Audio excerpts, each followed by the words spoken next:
எரேமியா தீர்க்க தரிசன புஸ்தகம் 29ஆம் அதிகாரம் 11வது வசனம். எரேமியா 29:11. எடுத்தவங்க வாசிங்க பார்ப்போம். நீங்கள் எதிர்பார்த்திருக்கும் முடிவை உங்களுக்கு கொடுக்கும்படிக்கு நான் உங்கள் பேரில் நினைத்திருக்கிற நினைவுகளை அறிவேன் என்று கர்த்தர் சொல்லுகிறார். அவைகள் தீமைக்கல்ல சமாதானத்துக்கு ஏதுவான நினைவுகள். அல்லேலூயா. மனுஷனுக்கு நிறைய எதிர்பார்ப்புகள் இருக்கு. எதிர்பார்ப்புகள் இல்லாதவன் மனுஷனே இல்லை. எல்லாருக்கும் எதிர்பார்ப்பு. குடும்பத்தை குறித்து இந்த மாதம் என்ன செய்யணும், இந்த மாதம் இங்கே லோனுக்கு பணம் கொடுக்கணும், சேவிங்ஸ் பணம் கொடுக்கணும், இந்த மாதமாவது இந்த கடனை முடிச்சிடணும், இந்த மாதம் இங்கே போகணும், அப்படின்னு நமக்கு சில எதிர்பார்ப்புகள் இருக்குது. சிலருக்கு என்னென்னா வேலை செய்கிற பிள்ளைகளுக்கு இந்த மாதம் சம்பளம் கூட கிடச்சினா நல்லா இருக்குமே, இந்த மாதம் எல்லா நாளும் வேலை கிடைக்கணும், மழை வந்துடக்கூடாது, இப்படி சில எதிர்பார்ப்புகள். நம்ம வேலைக்கு ட்ரை பண்ணுறவங்களுக்கு இந்த மாதமாவது நல்ல வேலை கிடச்சிடணும், படிக்கிற பிள்ளைகளுக்கு இந்த மாதம் நல்ல எக்ஸாமில் நிறைய மார்க் எடுத்துடணும். ஏதோ ஒரு எதிர்பார்ப்புகளோடு நாம் வாழ்ந்து கொண்டிருக்கிறோம். ஆண்டவர் சொல்கிறார், நீங்கள் எதிர்பார்த்திருக்கிற முடிவை உங்களுக்கு கொடுக்கும்படிக்கு. நீங்கள் என்ன முடிவு எதிர்பார்த்திருக்கிறீங்களோ அந்த முடிவை தரும்படிக்கு தேவன் ஆசையாக இருக்கிறார். இல்லையா? நம்ம நினைவுகள் தேவனுடைய நினைவுகள் அல்ல. அவருடைய நினைவுகள் எப்படி இருக்குன்னா, வானத்துக்கும் பூமிக்கும் எவ்வளவு உயரமோ அவ்வளவு உயரமாய் நாம நினைக்கிற விஷயத்துல நம்மை விட அவர் நல்ல உயரமான நினைவுகளை நமக்கு வைத்திருக்கிறார். லேலுயா. நீங்க எப்படி, உங்களுக்கு ஒரு உதாரணத்துக்கு, இப்போ உங்களுக்கு இவ்வளவு பணம் தேவை நீங்க நினைச்சிருக்கிறீங்கன்னா, உங்களுக்கு அந்த பணம் இப்ப தேவை. ஆனா அதுக்கு பிறகு என்ன தேவைன்னு நமக்கு தெரியாது. ஆனா ஆண்டவருக்கு அப்படி இல்லை. அவருக்கு முன்னாடியே தெரியும் இவ்வளவு பணம் தேவை அப்படின்னு சொல்லி அதை முன்னாடியே அவர் ஆயத்தம் பண்ணி நமக்கு தந்துருவார். லேலுயா. நீங்க எதிர்பார்த்து இன்னைக்கு ஒரு சில எதிர்பார்ப்புகளோடு நம்ம காணப்படணும். தேவ சமூகத்துக்கு வரும்போதெல்லாம் எதிர்பார்ப்போடு வரணும். தாவீது சொல்கிறார், நான் ஒன்றை கேட்டேன் அதையே நான் நாடுவேன் அப்படின்ற. அப்போ ஆண்டவர்கிட்ட வருகிறோம். சில மனுஷன்ட்ட போகும்போதே சிலர்லாம் சில எதிர்பார்ப்புகளோடு போவாங்க. சில வீட்டுக்கு போனாலே நினச்சிட்டு சில நேரங்களில் சில அக்காட்ட கேட்கலாம், எங்கே போகிறீங்க? இந்த பக்கம் இந்த அக்கா வீட்டுக்கு போகிறேன், கொஞ்சம் பணம் தேவைப்படுது, அதான் போய் கேட்டு பார்த்துட்டு வாரேனே அப்படிம்பாங்க. எதுக்காக அப்படி சொல்கிறாங்க? இந்த அக்கா பணம் வச்சுருப்பாங்கன்ற ஒரு நம்பிக்கை. அதனால் இவங்ககிட்ட கேட்டால் தருவாங்கன்னு ஒரு எதிர்பார்ப்போடு நம்ம அங்கே என்ன செய்கிறோம், போகிறோம். தேவ சமூகத்துக்கு வரும்போது உங்கள் வாழ்க்கைக்கான எல்லாமே கர்த்தர் தருவார். அந்த நம்பிக்கையோடு நீங்கள் ஆண்டோடைய சமூகத்துக்கு என்ன செய்யணுமா, வரணும். ஒரு பாஸ்டர் ஒரு சாட்சி சொன்னார். அதாவது என்னென்னா, ஒரு கட்டட வேலை நடந்துக்கிட்டு இருக்குது. 3 லட்ச ரூபாய்க்கு செக்கு கொடுத்துட்டார். நாளைக்கு பேங்க்கில் போட்டு எடுத்துக்கோங்க அப்படின்ட்டு. கையில் இருக்கிறது 1 லட்ச ரூபா. விடியறதுக்குள்ளே 2 லட்ச ரூபா பணம் வேணும். இவருக்கு என்ன செய்யறதுன்னு தெரியல. ஜோம் பண்ணிட்டு பேசாமல் படுத்துட்டார். அவர் இப்படியே சொன்னார், ஆண்டவரே இது உங்கள் வேலை, என் கையில் பணம் இல்லை, எனக்கு 2 லட்ச ரூபா பணம் வேணும், நீங்கள் தான் தரணும் அப்படின்ட்டு படுத்துட்டு வரோம். படுத்து காலையில் எழுந்திரிச்ச உடனே அவர் 2 மணிக்கு ஜோம் பண்ணியிருக்காரு. அதே நேரத்தில் மும்பையில் அவங்க தலைமை பாஸ்டர் ஊழியத்துக்கு போயிருக்காரு. அவர் அங்கே ஊழியம்லாம் முடிச்சுட்டு இவரை ஃப்ளைட்டில் அங்கேருந்து மும்பையிலேருந்து ஃப்ளைட்டு கிளம்பி மதுரைக்கு வரணும். அப்போ வரும்போது அவருக்கு ஒரு காணிக்கை கொடுத்துருக்காங்க. அவர் அங்கேயே வச்சு உழைச்சி பார்த்தாராம். அந்த காணிக்கை கொடுத்தவர் பார்த்துருக்காரு, என்னடா அந்த மனுஷன் இங்கேயே வச்சு காணிக்கை என்றாருன்ட்டு. அதில் எவ்வளோ இருந்துன்னா 1 லட்ச ரூபா இருந்திருக்கு. அப்போ அந்த காணிக்கை கொடுத்த பாஸ்டர் பார்த்துருக்கிறாரு. இவர் அப்படியே பார்த்துருக்காரு, எதுக்கு இங்கே வச்சு என்றீங்கன்னு. அப்போ இவர் சொன்னாராம், இந்துலேருந்து ரட்சிக்கப்பட்டு வந்த ஒரு பாஸ்டர் ஆலயம் கட்டிக்கிட்டு இருக்காரு, அவருக்கு கொடுக்கறதுக்காக எவ்வளோ பணம் இருக்குன்னு எண்ணுறேன்னு. அந்த பாஸ்டருக்கு இந்துலேருந்து வந்திருக்காரா, அவர் யார் என்ன விசாரிச்சுட்டு கொஞ்சம் இருங்க, நானும் என் பங்குக்கு எதாவது தாரேன்னு சொல்லி அவர் 1 லட்ச ரூபாய் எக்ஸ்ட்ரா கொடுத்துட்டார். அப்போ காலையில் ஃப்ளைட்டில் இறங்குறாங்க. இறங்கிட்டு பாஸ்டர் ஃபோன் அடிச்சுட்டாரா, நீங்கள் வாங்க, கையில் ஒரு 2 லட்ச ரூபா பணம் வச்சுருக்கேன், வந்து வாங்கிக்கோங்க. 8:30 மணிக்கு. ஆனால் பேங்க் திறக்கிறது 10 மணிக்கு. நேராக போனார், பணத்தை வாங்கினார், பேங்க்கில் போட்டார். அப்போ செக் புக்கு பணம் என்ன செஞ்சிருச்சு, கிடச்சி. எதுக்கு இதை சொல்கிறேன்னா, தேவ சமூகத்துக்கு வரும்போது ஒரு எதிர்பார்ப்போடு வாங்க. என்ன எதிர்பார்ப்பாக இருந்தாலும் கர்த்தரால் பூர்த்தி செய்ய முடியும். லேலுயா. உலகத்தில் எந்த மனுஷனும் பூர்த்தி பண்ண முடியாததை கர்த்தர் பூர்த்தி பண்ணுவார். அவர்கிட்ட எல்லாம் இருக்கு. அப்போ நீங்கள் அந்த நினைவுகளோடு வரணும். நீங்கள் எதை எதிர்பார்த்தாலும் சரி, அதில் ஒரு முடிவுன்னு இருக்குல்ல. நம்ம ஆரம்பத்தை தான் எதிர்பார்க்குறோம். இப்போ உங்களுக்கு ஏதாவது ஒன்று தேவைன்னா ஒரு ஆரம்பத்தை நீங்கள் எதிர்பார்க்குறீங்க. இப்போ ஒரு 5000 ரூபா தேவை, எதுக்கோ ஒன்றுக்கு ஒரு 5000 ரூபா தேவைன்னு வச்சுக்கிடும். அது வந்து ஆரம்பம். ஆனால் அதில் ஒரு முடிவுன்னு ஒன்று இருக்கும்ல. இப்போ ஸ்கூலுக்கு, காலேஜுக்கு, இப்போ சிஸ்டர் காலேஜ் படிக்கிறாங்க, இப்போ ஃபீஸ் வந்து 70,000 ரூபான்னு வச்சுக்கணும். வருஷ ஃபீஸ் 70,000 ரூபா. இவங்க ஜெபம் பண்ண வரும்போது, ஆண்டவரே இந்த வருஷ ஃபீஸை கொடுங்க. ஆண்டவர் என்ன பார்ப்பாருன்னா 4 வருஷம் படிக்கணும், எவ்வளோ பணம் தேவை. இப்போ ஆரம்பத்தில் 70,000 தேவை, ஆனால் 4 வருஷம் முடியும் போது எவ்வளோ தேவையோ அதை என்ன செய்கிறாரு, கொடுக்குறார். அதான் வசனம் என்ன சொல்லுதுன்னா, எதிர்பார்த்திருக்கிற அந்த காரியத்தில் முடிவை கொடுக்கும்படி தேவன் நம்மளை குறித்து என்ன வச்சிருக்கிறாரு, ஒரு நினைவை வைத்திருக்கிறார். நம்மளை குறித்து அவருக்கு ஒரு எதிர்பார்ப்பு. நீங்கள் தேவ சமூகத்தில் வரும்போது நீங்கள் அப்படி எதிர்பார்க்கணும். நான் ஒரு முறை ஒரு மார்க்கெட்டிங் ஃபீல்டில் கொஞ்ச நாள் ஒர்க் பண்ணிகிட்டு இருந்தேன். அப்போது ஒரு மோட்டிவேஷனல் ஸ்பீக்கர் வந்தார். அவர் என்ன பண்ணார்னா, ஒவ்வொரு ஆள்கிட்டையும், நீங்கள் பார்த்துருக்கீங்களா, மோட்டிவேஷனல் ஸ்பீக்கர் வந்தார்னா ஒவ்வொரு ஆள்கிட்டையும் உன்னுடைய என்னென்னு கேட்டார். என்னென்ன வேணும், நீ என்னவா மாறணும், நீ ஆமாம் உன்னுடைய என்னென்னு சொல்லி. அப்போ என்கிட்ட கேட்டார் திடீர்னு, உங்களுடைய ஆம்பிஷன் என்ன, அதாவது உங்களுடைய எதிர்காலம் நீங்கள் எப்படி இருக்குன்னு நினைக்கிறீங்க. அவன் அந்த பொருளை விற்று கோடீஸ்வரன் ஆகணும்னு சொல்லிக்கிட்டு இருந்தான். நான் அப்படி ஆயிடுவேன், இங்கே வாங்கிறோம் அங்கே வாங்கிறேன். நான் மட்டும் என்ன செஞ்சேன்னா, நான் ஒரு நல்ல பேச்சாளராக மாறணும் அப்படின்ற. சும்மா என்னத்தையா சொல்லி வைப்போம். உண்மை என்னன்னா, நமக்கு பேச தெரியாது. ஆனால் கர்த்தர் பாருங்க, இது 15 வருஷத்துக்கு முன்னாடி உள்ள சம்பவம். ஆனால் ஆண்டவர் அந்த அவன்கிட்ட சொன்னதை அவர் ஒரு பிரயோஜனம் இல்லை. ஆனால் தேவ சமூகத்துக்கு வந்த பிறகு கர்த்தர் அதை எல்லாத்தையும் என்ன பண்ணிட்டாரு, எல்லாத்தையும் மாற்றிட்டார். பேச தெரியாதவனுக்கு நான் ஆரம்பத்தில் கேட்டேன், ஆண்டவர் என்னுடைய முடிவை பார்த்துருக்குறான். இப்போ இந்த ஊழியத்துக்கு வந்து ஊழியத்தில் நான் எப்படி முடிப்பேன்றது நமக்கு தெரியாது. எல்லாருக்கும் பிறந்த நாள் தெரியும், பிறந்த நாள் எல்லாருக்கும் என்ன செய்யும் தெரியும். நான் மரிக்கும் நாள் யாருக்கா தெரியுமா? ஆனால் அது வரைக்கும் ஆண்டவருக்கு தெரியும். இவன் எப்போ மரிப்பான்றது வரைக்கும் என்ன செய்யும், கர்த்தருக்கு தெரியும். அது வரைக்கும் எனக்கு என்ன தேவையோ எல்லாத்தையும் பார்த்து அவர் செய்கிறார். ஒவ்வொரு விதைக்குள்ளையும் மரத்தை ஆண்டவர் ஒளிய வச்சிருக்கிறார். ஒவ்வொரு விதைக்குள்ளையும் அந்த விதை எப்போ முளைக்கும், எப்போ வளரும்னு சொல்லி யாருக்குமே தெரியாது. ஆனால் தேவன் அதற்கு ஜீவனை கொடுக்கிறார். அந்த விதை முளைக்கும் பொழுது அது மரமாய் மாறுகிறது. லேலோயா. அந்த வசனம் சொல்லுகிறது, எதிர்பார்த்திருக்கும் முடிவை உங்களுக்கு கொடுக்கும்படி உங்கள் பேரில் நான் நினைத்திருக்கிற நினைவுகளை அறிவேன். அப்படின்னா என்ன அர்த்தம்னா, நீ என்ன எதிர்பார்க்குறியோ அதை செய்கிறதுக்கு நானும் விருப்பமாக தான் இருக்கிறேன். எனக்கு அது தெரியும். உனக்கு இது தேவைன்றது எனக்கு என்ன செய்யும் தெரியும். இதெல்லாம் உனக்கு தேவை, நான் செய்யணுன்றது எனக்கும் தெரியும். நான் நினச்சிருக்கிற அந்த நினைவு எப்படின்னா, தீமைக்கானது கிடையாது, நன்மைக்கு இதுவானது. அவர் தீமையை சேர்த்து தர மாட்டார், நன்மையை மட்டும்தான் நினைச்சுவார். நீங்கள் பைபிளில் பார்த்தீங்கன்னா ஒரு சிலருடைய நினைவுகளும் ஆண்டவர் அதை எப்படி பூர்த்தி செய்தார்ன்றதும் பைபிளில் நீங்கள் பார்க்கலாம். அதில் ஒரு 2 பேர் அல்லது 3 பேர் நம்ம பார்ப்போம். எடுங்க, ஆதியாகமம் 30 எடுங்க. 30ஆம் அதிகாரத்தில் ஒரு பெண்ணுக்கு ஒரு நினைவு வருது. 30ஆம் அதிகாரம் 1ஆம் வசனம். ராகேல் நான் யாக்கோபுக்கு பிள்ளை பெறாததை கண்டு தன் சகோதரின் மேல் பொறாமை கொண்டு யாக்கோபை நோக்கி, எனக்கு பிள்ளை கொடும், இல்லாவிட்டால். இப்போ இந்த அம்மாவுக்கு என்ன பிரச்சனை? அக்காக்காரி பிள்ளையா பத்து போட்டுக்கிட்டு இருக்கா. இந்த அம்மாவுக்கு பிள்ளை இல்லை. இந்த அம்மா யோசிக்குது. இப்போ பொறாமை வந்துருச்சு. அக்கா மேலே என்ன வந்துருச்சு? வரக்கூடாத ஒரு ஆமை பொறாமை. அந்த ஆமை வந்துச்சு. பொதுவாக சொல்லுவாங்க, ஆமை புகுந்த வீடு விளங்காதுன்னு. இந்த பொறாமை ஒரு மனுஷனுக்குள்ள வந்துச்சுன்னா விளங்குறது. ஆவிக்குரிய வாழ்க்கையிலே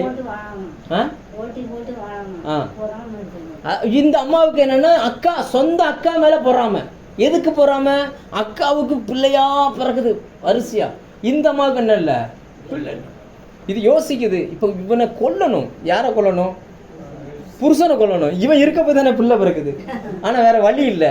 இவனை கொல்லாச்சா நமக்கும் ஒன்றும் கிடைக்காது. அதனால என்ன பண்ணுதுன்னா, பிள்ளை குடு, இல்லைன்னா நான் செத்து போறேன்.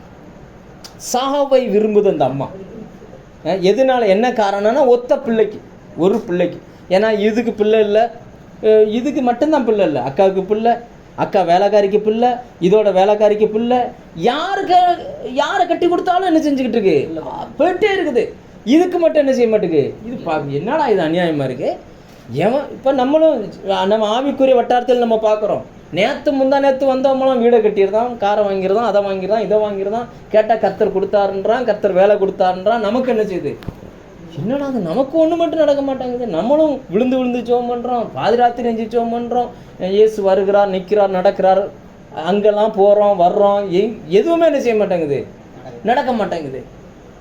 உடனே ஒரு நினைவுகள் வருகிறது, நமக்கு ஏன் வர மாட்டேங்குது, செத்துடணும், இனிமேல் நம்ம என்ன செய்யக்கூடாது. ஆமாம், மனுஷன் அது பெண்கள் ஒரு காரியம் கிடைக்கலன்னா உடனே உச்சரிக்கிற வார்த்தை என்ன, செத்துடணும், உங்கள் கூட நான் வாழக்கூடாது, பண்ண செத்துடும், சீக்கிரம் செத்துடணும், சீக்கிரம் செத்துடணும். உடனே என்ன என்ன செஞ்சிடணுமா, ஆமாம் சீக்கிரம் செத்துடணும். ஆமாம், பிள்ளை குடு, இல்லைன்னா நான் செத்துருவேங்குது. யாக்கோபு சரியான ஒரு தீர்க்க தரிசனம் சொல்றார். அப்பொழுது யாக்கோபு பைபிள்ல ராகேல் மேல கோவப்பட்டது இந்த ஒரு இடத்துல தான். ஏன்னா இவர் இந்த ராகேலுக்காக 14 வருஷம் ஆடு மேய்ச்சாரு. ஆமா, 14 வருஷம் ஆடு மேய்ச்சிருக்கிற மாமனார் வீட்டுல போய் வெறும் கஞ்சை குடிச்சிட்டு இந்த பிள்ளைக்காக, அந்த பிள்ளை எவ்வளவு கோபமா இருந்தாலும் அந்த மாமங்காரன் நினைச்சு வந்துருமா, இந்த பிள்ளைய கொண்டு போய் முன்னாடி நிப்பாட்டிடுவான். உடனே இவர் கோவம் என்ன செஞ்சிடும். ஆமாம், ஏன்னா 10 முறை சம்பளத்தை மாற்றிருக்கான் பாருங்க. சம்பளத்தை மாற்றணுன்னா இப்போ ஒரு கோவம் வரும்பாங்கணும். இப்போ உண்மையா இல்லையா, இப்போ 350 ரூபா சம்பளம்னு பேசியிருக்காங்க, 325 ரூபா தான் கணக்கு பார்த்து கொடுத்துருக்கானோ, கோவம் வருமா இல்லையா. இப்படி கோவம் போகிறது, இவன் அன்னைக்கு என்ன பண்ணணும்னு போகும்போது இவன் என்ன பண்ணுவான், அந்த பிள்ளையை கொண்டு வந்து நிப்பாட்டிடுவான் முன்னாடி. அத்தான்னு இவன் செத்தான், அவ்வளோதான், முடிஞ்சு போச்சு. இவர் கோபமே பட மாட்டாரு. ஆனா இந்த ஒரு விஷயத்துல, இந்த ஒரு இடத்துல தான் நம்ம பார்க்கிறோம் யாக்கோபு கோபம் கொண்டு. இங்கதான் இவர் ஆம்பளையா செயல்பட்டு டக்குன்னு கோபம் வந்துருச்சு. அவர் சொல்றாரு, தேவன் அல்லவோ உன் கற்பத்தை அணைத்திருக்கிறார் அப்படின்னு. என்ன சொன்னா, இங்க பாரு, உன் நினைவை உனக்கு கொடுக்கறது கர்த்தர். உனக்கு பிள்ளைய யார் தான் கொடுக்கணும், கர்த்தர் தான் கொடுக்கணும். மனுஷனுடைய முயற்சியில் குழந்தைகள் பிறப்பதில்லை. வசனம் சொல்லுகிறது, தாயின் கருவில் உருவாகும் முன்னமே நம்மை கர்த்தர் அறிந்திருக்கிறார். பிரசங்கில ஒரு வசனம் இருக்குது, ஸ்திரீயினுடைய வயிற்றில் எலும்புகள் உருவாகும் விதம் இன்னதென்று உனக்கு தெரியுமா. ஒரு ஒரு ஒரு பெண்ணு இந்த கர்ப்பப்பையில எலும்பே கிடையாது, ஆனா அந்த கர்ப்பப்பைக்குள்ள எலும்பை கர்த்தர் என்ன செய்யறாராம், உருவாக்குறார். இதெல்லாம் தேவன் செய்யற வேலை. யாக்கோபு சொல்றாரு, இங்க பாரு, உன் கர்த்தர் உன் கர்ப்பத்தை அடைச்சிருக்கிறாரு, நான் என்ன முயற்சி பண்ணாலும் அது திறக்க முடியாது, அதனால நீ போய் அங்கே என்ன செய். அப்ப அந்த பெண்ணினுடைய நினைவு என்னன்னா, தனக்கு ஒன்று கிடைக்கலன்னு மறிக்கணும்னு நினைக்குது. மனசீகமா அது முயற்சி பண்ணுது, மனுஷங்கிட்ட போய் நிக்குது, எனக்கு இது தரலன்னு சொல்லி. இப்ப நம்ம சில நேரங்கள்ல பாத்தீங்கன்னு சொன்னா, நம்ம எதிர்பார்த்திருப்போம், சபையில ஒரு கூட்டம் வைப்போம், எதிர்பார்த்திருப்போம், யாருமே வரலன்னா நமக்கு என்ன செஞ்சிருது, எமோஷன் ஆயிருது, வர மாட்டுக்காங்க, இரும மாட்டுங்க, இவங்களுக்கெல்லாம் நம்ம ஒரு பாஸ்டரா அப்படியே நம்ம பயங்கரமான. ஆனால் உண்மை என்ன, அதுக்கப்புறம் நம்ம கொஞ்சம் சாந்தமாயிரும். சாந்தமானவன்னு ஆண்டவர் சொல்லுவார், இது உனக்கு ஏன் இந்த தேவையில்லாத வேலை, நீ எதுக்கு கோவப்படுற, நீ தான் அவங்கள எரும மாடுன்னு சொல்லிட்ட. எரும மாடு எப்போவுமே சொல்லுங்க, அப்பா அப்படிதான் உன் வாயின் வார்த்தைனா நீ தீர்க்கப்பட்ட. நான் சும்மா சொல்றேன், நான் உங்களை யாரும் எரும மாடுன்னு சொல்லல, நான் ஒரு பேச்சுக்கு சொல்றேன், ரைட்டா.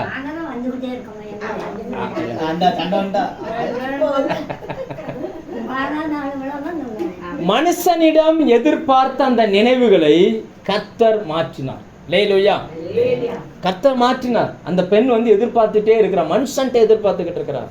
ஆனா அவருடைய நினைவை கர்த்தர் மாற்றி ஒரு யோசேப்பை கர்த்தர் கொடுத்தார். அந்த யோசேப்பு முழு உலகத்திற்கும் ஜீவனை கொடுக்கிற மனுஷன். எல்லா பிள்ளைகளாலும் மரணம் வந்துச்சு. அக்கா பிள்ளைங்க 2 பேரும் சேர்ந்து ஒரு ஊரையே கொண்டுட்டாங்க. நீங்க ஆதியாகமம் 34 அதிகாரம் எடுத்து படிச்சு பாருங்க. இந்த அக்காவுடைய பிள்ளைங்க 2 பேரும் சேர்ந்து என்ன பண்ணிட்டாங்க, ஒரு ஊரையே அழிச்சிட்டானுங்க. தங்கச்சி தப்பா நடந்துட்டான்னு சொல்லி ஒரு ஊரையே கொண்டுட்டாங்க. ஆனா இவனுடைய பிள்ளையான யோசேப்போ ஊரை கொல்லல. ஆதியாகமம் 50ஆம் அதிகாரம் எடுத்து பார்த்தீங்கன்னா, தன்னுடைய சகோதரர்கிட்ட சொல்லும்போது சொல்லுவான், நீங்கள் எனக்கு தீங்கு செய்ய நினைத்தீர்கள், ஆனால் தேவனோ முழு உலகத்திற்கும் ஜீவ ரட்சனை செய்யும்படி என்னை உயிரோடு காத்தார். கொல்லுகிற பிள்ளைகளை பெற்றெடுத்தது அக்கா, உயிரோடு காக்கிற பிள்ளையை பெற்றெடுத்தது தங்கச்சி. அப்ப இதுல இருந்து நம்ம என்ன தெரிஞ்சுக்கிறோம் அப்படின்னா, ஏதோ ஒன்றை கொடுக்கறதா இருந்தா என்னைக்கோ கர்த்தர் கொடுத்துருப்பார். ஆனா கர்த்தர் நமக்குன்னு ஒன்று வெயிட் பண்ண வைக்கிறார் அப்படின்னாச்சுன்னா அது சிறந்ததா இருக்கும், அநேகருக்கு பிரயோஜனம் உள்ளதா இருக்கும். அது நிமித்தம் எல்லாரும் சந்தோஷப்படுவாங்க. அதனால ஒன்ன கர்த்தர் என்ன பண்ணிட்டு இருக்கிறாரு, வெயிட் பண்ணிட்டு இருக்காரு. அல்லேலூயா. நம்ம அப்படி இதை நீங்கள் பார்க்க பழகிக்கணும். யோசிச்சு பாருங்க, ராகேல் துவக்கத்தை பார்க்கிறார், எனக்கு ஒரு பிள்ளை வேணும். ஆனால் கர்த்தரோ முடிவை பார்க்கிறார், அந்த பிள்ளை எப்படி இருக்கணும், எப்படி வாழணும், எப்படி இருக்கணும்னு சொல்லி கர்த்தர் பார்க்கிறார். ஒரு வேலைக்காகவோ, ஒரு பணத்துக்காகவோ, ஒரு படிப்புக்காகவோ, ஏதோ ஒரு காரியத்துக்காக நீங்கள் எதிர்பார்க்கலாம். ஆனால் தேவனோ அந்த முடிவை பார்க்கிறார். அல்லேலூயா. முடிவு. இப்போ பைபிளில் பாருங்க, எலியான்னு ஒருத்தர் இருந்தார். அவருடைய ஜெபம் என்னவா இருந்துச்சு, போதும் ஆண்டவரே என் ஜீவனை எடுத்துக்கொள்ளும். அவர் சொல்றாரு, போதும் ஆண்டவரே நான் இந்த பூமியில் வாழ்ந்தது போதும், நான் சாகணும்னு விரும்புகிறேன். அவருடைய விருப்பமே என்னதான் இருக்குது, சாக வேண்டும் என்று விரும்பி சூறைச்செடியின் கீழ் படுத்து கொண்டான். 1 ராஜாக்கள் 19ஆம் அதிகாரத்தில் இது வருது. நான் சாக வேண்டும் என்று விரும்பி எங்கே போய் படுத்துட்டாராம், சூறைச்செடியின் கீழே போய் படுத்துட்டான். ஆனால் விஷயம் என்ன தெரியுமா, ஆண்டவர் அவரை சாகவே விடலை, சாவே கொடுக்காம உயிரோட பரலோகத்துக்கு எடுத்துட்டு போயிட்டார். இவருடைய விருப்பம் என்னன்னா நான் சாகணுன்றது, தேவனுடைய விருப்பம் என்ன, நீ உயிரோட இருக்கணும்ன்றது. நம்மளுடைய நினைவுகளை கர்த்தர் அறிந்திருக்கிறார். கர்த்தர் நமக்கு தருகிறது எல்லாமே தீமைக்கானதல்ல, நன்மைக்கானது. நிகழ்காலத்தில் அது பார்க்கறதுக்கு தீமை போல தெரியும், ஆனால் எதிர்காலம்னு ஒன்று வரும் பொழுதுதான் நமக்கு புரியும், ஓ இதெல்லாம் நன்மைக்காகவே கர்த்தர் என்ன பண்ணியிருக்காரு, நமக்கு செஞ்சிருக்கிறாரு அப்படின்னு சொல்லி அப்போ தான் நமக்கு புரிய ஆரம்பிக்கும். இன்னொரு நபரை குறித்து பார்ப்போம். இவர் எப்படிப்பட்டவர் அப்படின்னா, ஆதியாகமம் 37ஆம் அதிகாரம் 35ஆம் வசனம் எடுத்தவங்க வாசிக்க பார்ப்போம். அவனுடைய குமாரர் குமாரத்திகள் எல்லாரும் ஆறுதல் சொல்ல வந்து நின்றார்கள். ஆனாலும் இப்ப விஷயம் என்னன்னா, எந்த பிள்ளைக்காக ராகேல் சண்டை போட்டாலோ அந்த பிள்ளை தான் யோசேப்பு. இப்போ யோசேப்பு செத்து போனான்னு சொல்லி அண்ணன்மாரெலாம் சொல்லிட்டாங்க, யோசேப்பு செத்து போயிட்டான், நாங்கள் போகிற வழியில் இந்த துணி கிடந்துச்சு, இந்த துணின்னு சொல்லி ஆட்டை கொன்று ஆட்டு ரத்தத்தை அந்த துணியில் தெளித்து துணியை கிழித்து கொண்டு வந்து கொடுத்துட்டாங்க. இந்த துணி கிடந்துச்சு, இது உங்கள் பிள்ளை துணியான்னு பாருங்கன்னு சொல்லி. இப்போ யோசேப்பு யாக்கோபு அழுகிறார், புலம்புகிறார். அவருக்கு ஆறுதல் சொல்கிறதுக்கு 11 பிள்ளைங்க சுற்றி நிற்கிறாங்க. இன்னும் யோசிச்சு, ஒரு பிள்ளை தான் செத்து போச்சு, ஆனால் 11 பேர் என்ன செய்கிறாங்க, நின்றுட்டு சொல்கிறாங்க, ஒரு ஆள் போனால் என்ன, நாங்கள் 11 பேர் இருக்கோம்ல, அழாதீங்கப்பான். ஆனால் வசனம் என்ன சொல்லுதுன்னா, யாக்கோபு என்ன சொல்கிறாருன்னா, ஆறுதலுக்கு அவர் என்ன செய்யலையாம், இடம் கொடுக்க. இந்த 11 பேரும் பிள்ளைங்க, ஆனால் யோசேப்பு தரிசனம். யோசேப்பு தான் யாக்கோபினுடைய தரிசனம். யாக்கோபுக்கு தேவன் கொடுத்த ஞானம் மற்ற 11 பிள்ளைகளை போல அல்ல. மற்ற 11 பேரும் வேற, யோசேப்பு வேற. இப்போ யாக்கோபு தரிசனம் மற்றவங்களை பொறுத்த வரைக்கும் தம்பி போயிட்டான், அவ்வளோதான். ஆனால் யாக்கோபை பொறுத்த வரைக்கும் என் தரிசனமே என்ன செஞ்சிருச்சு, என்னை விட்டு போயிடுச்சு, காணாமலே போச்சு. அது அடைகிற வரைக்கும் அவன் ஆறுதல் அடையவே இல்லை. யோசிச்சு பாருங்க, தேவன் சில காரியங்களை மறைக்கத்தானே செய்கிறாரு. இந்த யாக்கோபு தேவனோடு முகமுகமாய் போராடின மனுஷன். நம்ம 32ஆம் அதிகாரத்தில் பார்க்குறோம், முகமுகமாய் கர்த்தரோடு போராடினாராம். 2 பேரும் ஒருவர் சந்தித்து இருக்கிறாங்க. ஆனால் அப்படிப்பட்ட அந்த யாக்கோபு கிட்ட யோசேப்பு உயிரோடு தான் இருக்கிறான்னு சொல்லி இவர் என்ன செய்யலை, சொல்லவே இல்லை. அப்போ இதுலேருந்து நம்ம என்ன தெரிஞ்சுக்கிடணும்னா, தேவன் சில காரியங்களை நம்மக்கிட்ட சொல்லாமலே என்ன செஞ்சிருப்பாரு, மறைச்சி வச்சிருப்பாரு. அது வைக்கிறது நல்லது. என்ன சொல்ல புரியுது, அது நல்லது. ஏன்னா யோசேப்பு தரிசனம். அவன் சுற்றி நின்று மற்ற 11 பேரும் சொல்கிறாங்க, ஐயா ஐயா ஒரு பிள்ளை போனான் ஐயா, நாங்கள் இத்தனை பேர் இருக்கிறோம் ஐயா, நாங்கள் இத்தனை பேர் இருக்கிறோன்னு சொல்லி. ஆனால் யாக்கோபு அதுக்கு என்ன செய்யலையாம், இடம் கொடுக்கவே இல்லை. ஏன்னா என்னுடைய தரிசனமே போச்சு. அவன் தான் அடுத்து என்னுடைய ஃபேமிலியை அடுத்த லெவலுக்கு கொண்டு போகக்கூடியவன் அவன் தான். அன்னைக்கு அதுவே போயிடுச்சு. ஆனால் தேவன் அதை அறிந்திருக்கிறார். தேவன் அதை என்ன செஞ்சிருக்கிறாரு, உங்கள் வாழ்க்கையில் ஈடுகட்ட முடியாத சில இழப்புகள் வந்திருக்கலாம். சில காரியங்களை நம்மளால் அது அவங்க தான், அவங்கள விட்டால் வேறு யாருமே இல்லை. அந்த மாதிரி ஈடுகட்ட முடியாத சில இழப்புகள் வாழ்க்கையில் வந்திருந்தாலும் கூட அவைகள் உங்களை விட்டு போகலை. ஆனால் கர்த்தர் கொஞ்ச காலமாக பிரித்து வச்சிருக்கிறார். நிச்சயமாக 100% தேவன் திரும்ப கொண்டு வந்து என்ன செஞ்சிருவார், கொடுத்துருவார். லேலுயா. திரும்ப வர்றான். திரும்ப வரும் பொழுது அந்த யோசேப்பு யாக்கோபு சொல்கிறாரு, என் பையனை பார்ப்போனே நான் நினைக்கல. 46ஆம் அதிகாரம் எடுங்க. நான் ஒன்னே பார்ப்போனே நினைக்கல, உன் பிள்ளைகளையும் நான் பார்த்துட்டேன். 48 11ஆம் வசனம் வாசிங்க. 48ஆம் அதிகாரம். இஸ்ரவேல் யோசேப்பை நோக்கி, ஓ முகத்தை பார்ப்பேனே நான் நினைக்கல, ஆனாலும் இதோ உன் சந்ததியும் காணும்படி. அதாவது தன்னை விட்டு யோசேப்பு போன உடனே யாக்கோபு நினைச்சாரு, என் தரிசனமே போச்சு, என் உயிரே போச்சு, என் சொத்தே போச்சு. சிலரை விட்டு சில நேரங்களில் நீங்கள் எதெல்லாம் பெருசாக நம்புறீங்களோ அது உங்களை விட்டு போனது போல இருக்கும். உடனே நம்ம அது வந்து போனதை நினச்சி மனசுலேயே வேதனைப்பட்டுகிட்டே இருக்கிறோம். ஐயோ போச்சே போச்சே போச்சே போச்சேன்னு சொல்லி. ஆனால் ஆண்டவர் பாருங்க, போனதை ஒன்றா போணுச்சு, இப்போ திரும்பி வரும்பொழுது 2 பிள்ளைகளோடு வந்து நிற்கிறார். போகும்போது இவன் 17 வயசு பையன், இப்போ வந்து பார்த்தா இவனுக்கு மேரேஜ் ஆகி 2 பிள்ளைகளோட கொண்டு வந்து நிப்பாட்டிட்டார். இந்த 2ம் எனக்கு இங்கே பிறந்த பிள்ளைங்கன்னு சொல்லி. அப்போ யாக்கோபு சொல்கிறாரு, ஓ முகத்தை பார்ப்பேனே நான் நினைக்கல, ஆனால் உன்னுடைய 2 பிள்ளைகளையும் பார்ப்பதற்கு ஆண்டவர் எனக்கு என்ன செஞ்சார்? கிருபை செஞ்சார். அப்போ யாக்கோபின் ஆரம்பத்தை பார்த்தாரு, ஆனால் தேவன் என்ன பண்ணார்? முடிவை பார்த்தார். இதே போல தான் உங்களுக்கும், நீங்கள் எந்த காரியத்தை நீங்கள் நினைக்கிறீங்களோ அதனுடைய ஆரம்பம் தான் உங்களுக்கு தெரியும், முடிவு எப்படி இருக்குன்னு உங்களுக்கு தெரியாது. ஆனால் தேவன் அந்த முடிவை பார்க்கிறவர். லேலூயா. அது தீமைக்கு ஏதுவாக ஒரு நாளும் இருக்காது, அது நன்மைக்கு ஏதுவாகவே கர்த்தர் மாற்றி தருவார். லேலூயா. நம்ம ஊழியத்தை பாருங்க. நம்ம ஊழியத்தில் நம்ம ஆரம்பத்தை பார்த்தோம், நமக்கு ஒரு நெருக்கமாக இருக்குது. இப்படி எந்திரிச்சு நின்னா தட்டும், மழை பெஞ்சா ஒழுகும், காற்றடிச்சா உள்ளே படுத்திருக்கவங்களாம் இஞ்சி வெளியில் ஓடி போயிடுவாங்க. எப்போ அந்த செட்டு விழுவுன்னு தெரியாது, ஆலமரம் அசைகிறது போல் அந்த செட்டு என்ன செஞ்சிடும்? அசையும். அப்படி இருந்த காலகட்டத்தில் நம்மெல்லாம் ஆரம்பத்தை பார்த்தோம். நமக்கு ஒரு இடம் கிடைச்சிடாதா? இந்த செட்டை பிரிச்சுட்டு நல்லா போட்டுற மாட்டோமா? இப்படியெல்லாம் எதிர்பார்த்தோம். ஆண்டவர் கிருபையாக ஒரு இடம் கொடுத்தாரு. அந்த இடத்துல கெட்டி அதில் ஒரு இதை போட்டுற மாட்டோமா நம்ம எதிர்பார்த்த காலங்கள் உண்டு. ஆனால் இன்னைக்கு சூழ்நிலைகளை பாருங்கள். நம்ம மட்டும் இல்லை, நம்மளை நம்பி 12 சபைகளை பிழைக்க வைக்கிறதுக்கு கர்த்தர் நம்ம சபையை ஆசீர்வதித்தார். லேலூயா. நம்ம ஒன்றுக்காக எதிர்பார்த்தோம். இது வந்து இன்னும் முடியல, இது இன்னும் ஆரம்பம் தான். தேவன் இன்னும் வைத்திருக்கிற காரியங்கள், அவர் சொல்லியிருக்கிற காரியங்களை நம்மளால கற்பனை கூட பண்ணி பார்க்க முடியாது. லேலூயா. இந்தியாவில் எந்தெந்த மாநிலங்கள் இருக்குதோ எல்லா மாநிலங்களிலும் நம்ம சபையின் பெயரால் சபைகள் இருக்கும். நம்ம பிள்ளைங்க அங்கங்கே போய் என்ன செய்வாங்க? ஸ்டடீஸ் எடுத்துகிட்டு வருவாங்க. இதெல்லாம் நம்மளால் நினைக்க முடியுமா?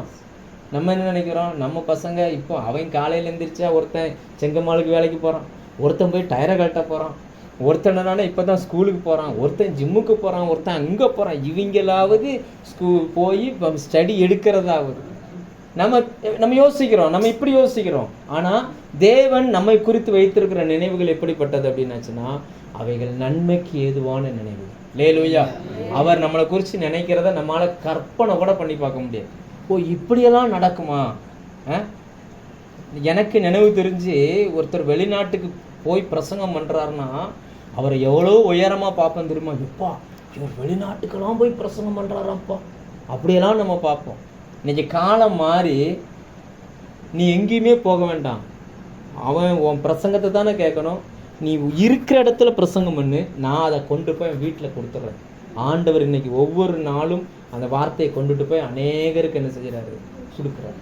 இது ஆரம்பம்தான், இன்னும் முடிவு எங்கெல்லாம் போக போகுதுன்னு நமக்கு என்ன செய்யாது? தெரியாது. அப்போ நீங்கள் நல்லா புரிஞ்சுக்கோங்க, பொருளாதாரமாக இருக்கட்டும், வேலையாக இருக்கட்டும், ஊழியமாக இருக்கட்டும், எதிர்காலமாக இருக்கட்டும், நீங்கள் என்ன எதிர்பார்க்குறீங்களோ அந்த அதில் முடிவை உங்களுக்கு தர்றதுக்கு தேவன் விருப்பமாக இருக்கிறார். அந்த முடிவு எப்படி இருக்கும்னா உங்களுக்கு நன்மையாக இருக்கும். லேலூயா. அதனால் என்ன சூழ்நிலைகள் வந்தாலும் தேவனை விட்டுட்டு போயிடாதீங்க. உங்கள் கண்கள் எப்போவுமே தரிசனத்தை பார்க்கட்டும். அந்த தரிசனம் உங்களை விட்டு ஒரு நாளும் விலகவே கூடாது.